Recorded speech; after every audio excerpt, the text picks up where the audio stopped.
ஓம் சாய்ராம். அத்தியாயம் 49. ஹரி கானோபா.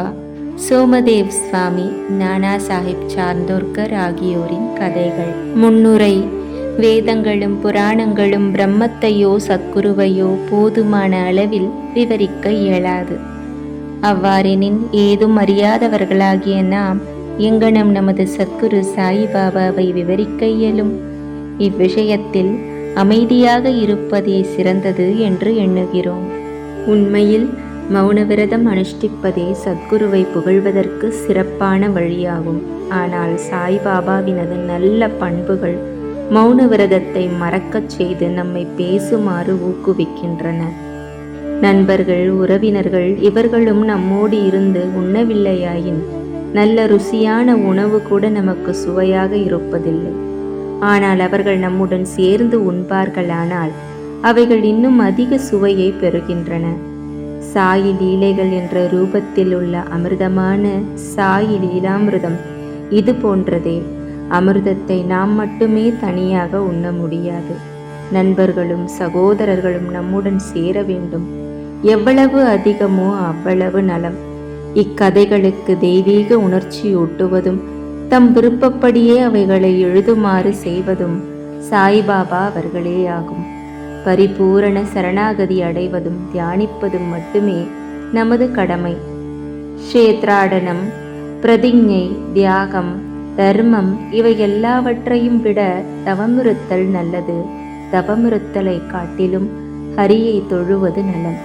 இவை எல்லாவற்றையும் விட சத்குருவை தியானிப்பது மிகச் சிறந்தது. ஆகவே சாயின் நாமத்தை ஸ்மரணம் செய்து அவர் மொழிகளை மனதில் நினைத்து அவர் உருவை தியானித்து இதயபூர்வமாக அவரிடம் அன்பு செலுத்தி அவருக்காகவே எல்லா செயல்களையும் செய்வோமாக. சம்சார பந்தத்திலிருந்து விடுபட இதைவிட வேறு சிறந்த வழியில்லை. மேலே கூறியவாறு நமது கடமையை செய்தோமே ஆனால் சாயி நமது விடுதலைக்கு உதவ கட்டுப்பட்டவர். இப்போது இந்த அத்தியாயத்தின் கதைக்கு வருவோம். ஹரி கானோபா. பம்பாயைச் சேர்ந்த ஹரி கானோபா என்பவர் தனது நண்பர்கள், உறவினர்கள் மூலம் பாபாவின் பல லீலைகளை கேள்வியுற்றார். அவர் ஒரு சந்தேக பிராணியாக இருந்ததால் அவற்றை நம்பவில்லை. அவர் பாபாவை தாமே பரீட்சிக்க விரும்பினார். எனவே சில பம்பாய் நண்பர்களுடன் ஷீரடிக்கு வந்தார். ஜரிகை தலைப்பாகையும் காலில் 2 புதிய காலணிகளையும் அணிந்திருந்தார்.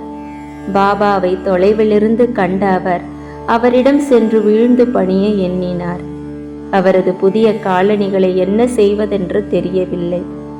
எனினும் திறந்த வெளியில் ஒரு மூலைக்கு சென்று அவைகளை வைத்துவிட்டு மசூதிக்குள் சென்று பாபாவின் தரிசனத்தை பெற்றார்.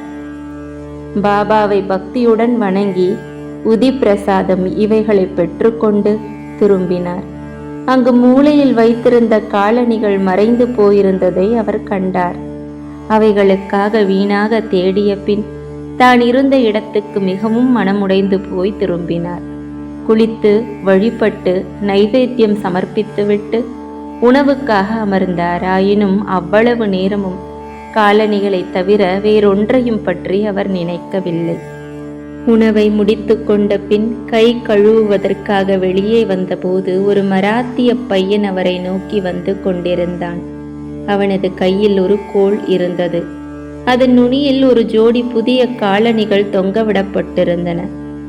கை கழுவ வெளியே வந்த நண்பர்களிடம் பாபா தன்னை இக்கோளுடன் அனுப்பி இருப்பதாகவும், ஹரிக்கா பேடா ஜரிக்கா பேடா, கா என்பவரின் புதல்வனே, ஹரியே, ஜரிகை தலைப்பாகைக்காரரே என்று கூவிக்கொண்டே வீதிகளில் செல்லும்படி சொல்லியிருப்பதாகவும், யாராவது இக்காலணிகளை கேட்டால் அவரது பெயர் ஹரிதானா என்றும், அவர் காவின் அதாவது கானோபா புதல்வர்தானா என்றும், அவர் ஜரிகை தலைப்பாகை அணிபவர்தானா என்றும் தன்னை உறுதிப்படுத்தி கொண்ட பின்பு அதை அவரிடம் கொடுக்கும்படி கூறியிருப்பதாகவும் சொன்னான். இதை கேட்டு ஹரி கானோபா மகிழ்வும் ஆச்சரியமும் அடைந்தார். அவர் பையனிடம் சென்று காலணிகள் தம்முடையவையே என்றார். தனது பெயர் ஹரி என்றும் தாம் காவின் புதல்வன் கானோபாவின் புதல்வன் என்றும் கூறி ஜரிகை தலைப்பாகையும் காண்பித்தார். பையன் திருப்தியடைந்து அவரிடம் காலணிகளை திருப்பிக் கொடுத்து விட்டான். தனது ஜரிகை தலைப்பாகை வெளியில் அனைவருக்கும் தெரியுமாறு இருந்தது. எனவே பாபாவும் அதை கண்டு இருக்கலாம்.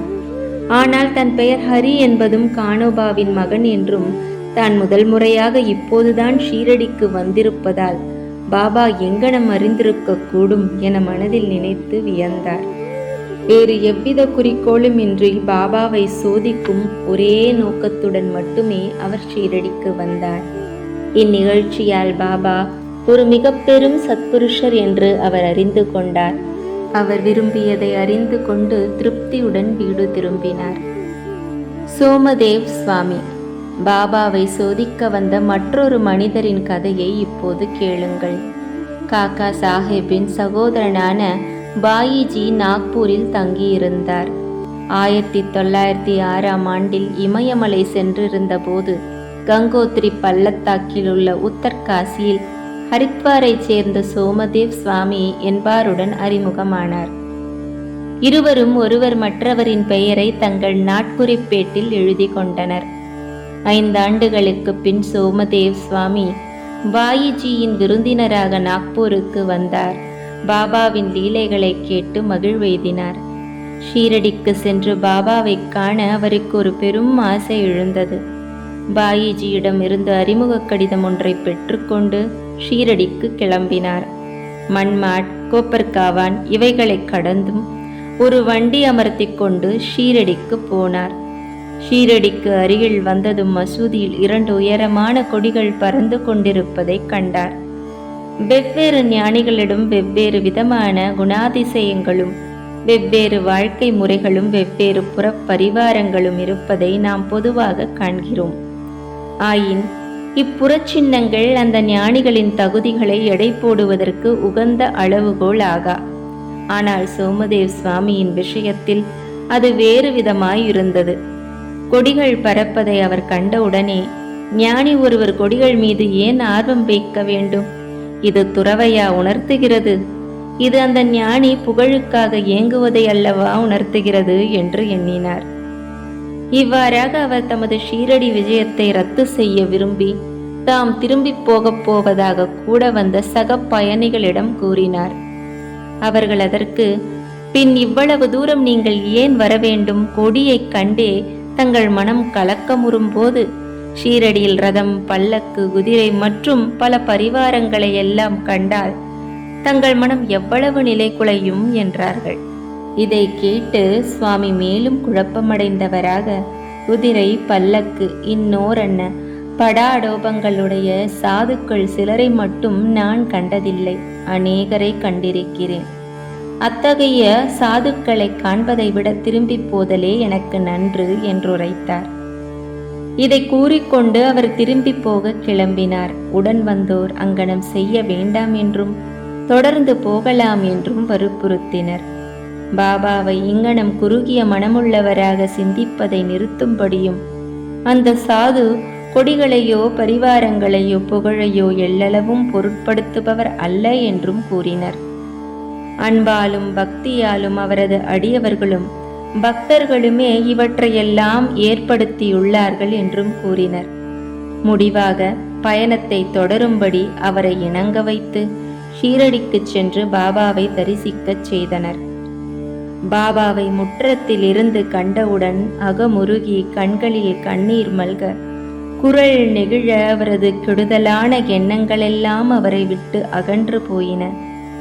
எங்கே நமது மனம் மிக மிக மகிழ்ந்து களிப்படைகிறதோ அதுவே நமது இருப்பிடமும் களைப்பாரும் இடமுமாகும் என்ற அவரது குருவின் மொழிகளை நினைவு கூர்ந்தார். பாபாவின் பாத தூளிகளில் அவர் புரள விரும்பி பாபாவை நெருங்கிய போது பாபா கடும் கோபமடைந்து, எங்களுடைய டம்பமெல்லாம் எங்களுடன் இருக்கட்டும், நீ திரும்ப உன் வீட்டிற்கு போ. இம்மசூதிக்கு வந்தாயோ ஜாக்கிரதை, மசூதி மேல் கொடி பறக்க விட்டு கொண்டிருக்கும் ஒருவரின் தரிசனத்தை ஏன் காண வேண்டும்? இது துறவியின் அறிகுறியா? இங்கே கணமேனும் இருக்காதே என்றார்.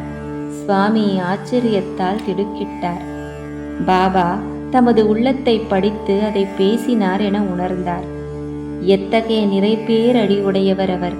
தாம் ஞானமற்றவர் என்றும் பாபா புனிதமான உயர்ந்தோர் என்றும் அவர் உணர்ந்தார்.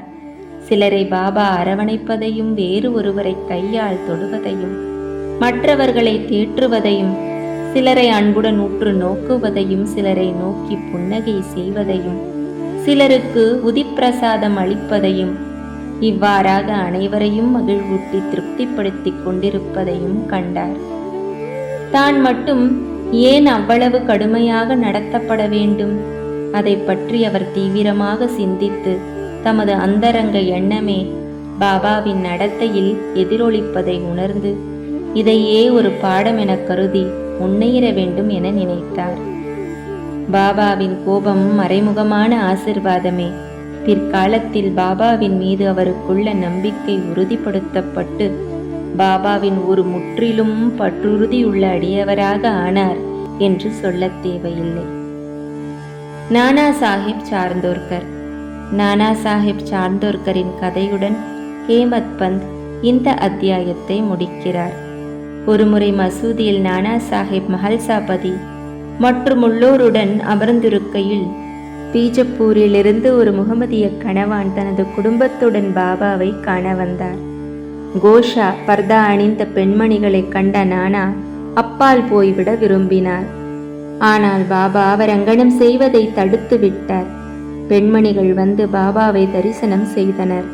பாபாவின் பாதங்களை வணங்கும் முகமாக அவர்களில் ஒருத்தி முகத்திரையை எடுத்து வணங்கிவிட்டு பிறகு மூடும்போது நானா சாஹிப் அவளது முகத்தைக் கண்டு அவளின் அபூர்வ அழகின் கவர்ச்சியால் பாதிக்கப்பட்டவராய் அவளது முகத்தை மீண்டும் காண விரும்பினார். அப்பெண்மணி அந்த இடத்தை விட்டு அகன்றதும் நானாவின் மனக்குழப்பத்தை அறிந்து கொண்டு பாபா அவரை நோக்கி, நானா, நீ ஏன் வீணாக கலங்குகிறாய்? புலன்கள் அவைகளுக்கிடப்பட்ட பணியை அல்லது கடமையை செய்யட்டும். நாம் அவைகளின் வேலையில் குறுக்கிட வேண்டாம். கடவுள் இவ்வழகிய உலகத்தை படைத்துள்ளார். அதன் அழகை பாராட்ட வேண்டியது நமது கடமையாகும். மனம் மெதுவாக படிப்படியாக அமைதியுறும். முன்கதவு திறந்திருக்கும் போது பின்வழியாக ஏன் செல்ல வேண்டும்? உள்ளம் தூய்மையாக இருக்கும் இடத்து எவ்வகையிலும் எவ்வித கஷ்டமும் இல்லை.